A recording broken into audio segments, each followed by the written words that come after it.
Ia hanya suka merebus kata sampai mendidih lalu meluap kemana-mana.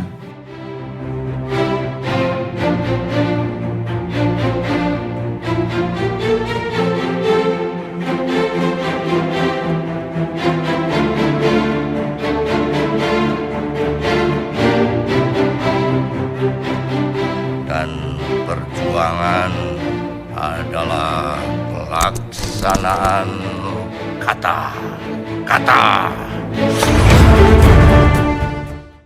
Mbak Wiwin sudah memberi ancangan, ada usulan 3. Nah, ini dengan pemikiran bahwa kita menempatkan di dalam pikiran apa yang sudah dipikirkan Pak Oti itu dalam konteks yang lebih luas. Bukan hanya pengembangan metode, tetapi juga dalam hal sebetulnya pengembangan kebudayaan gitu. Dan yang menjadi concern dari Pak Oti terutama adalah masalah pelestarian kebudayaan. Nah, menanggapi apa yang diusulkan oleh Mbak Wiwin, saya sangat setuju dibagi menjadi seperti itu. Karena ini dulu yang harus kita sepakati. Ya.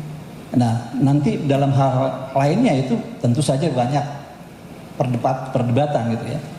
Nah, usul saya adalah kalau ini latar belakangnya, kalau kita hanya membagi berdasarkan misalnya tadi subjek, metode dan KRM, itu orang nanti tidak bisa, justru tidak bisa menempatkan pada konteks kebudayaan yang lebih luas gitu, pengiraan itu.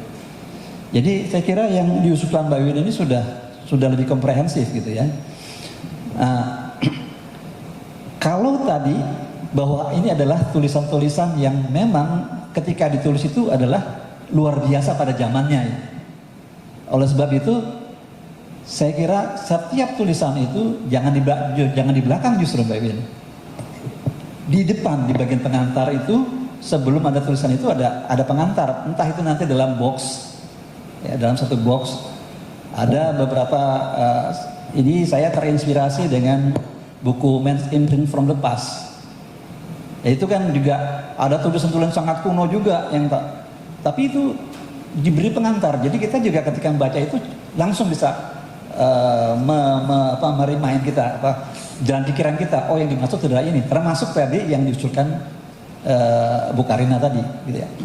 Jadi yang paling penting adalah kita meng-highlight apa pikiran Pak Oti yang ketika itu gitu.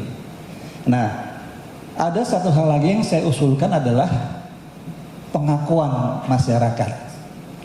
Ini tadi kalau Mas Budi tadi ada dari media dan segala macam ya. Nah, pengakuan ini ada pengakuan dari dalam dan luar negeri. Ini untuk menunjukkan siapa sebetulnya sosok Pak Oti itu, karena bukan hanya diakui oleh oleh murid-muridnya, tetapi justru oleh kalangan luas gitu. Itu. Jadi kemudian untuk judul yang terakhir untuk buku ketiga, karena ini adalah sebetulnya adalah bukan hanya membuka wawasan tetapi membuka kolaborasi riset dengan hal lain. Mungkin judulnya adalah menuju arkeologi transdisiplin gitu.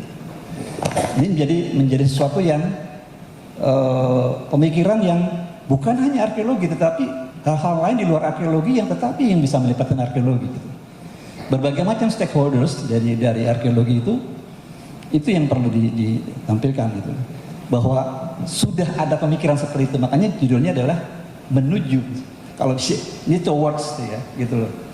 Jadi ada satu gagasan yang sudah dimulai gitu kan. Nah, ini saya kira itu dari saya. Terima kasih.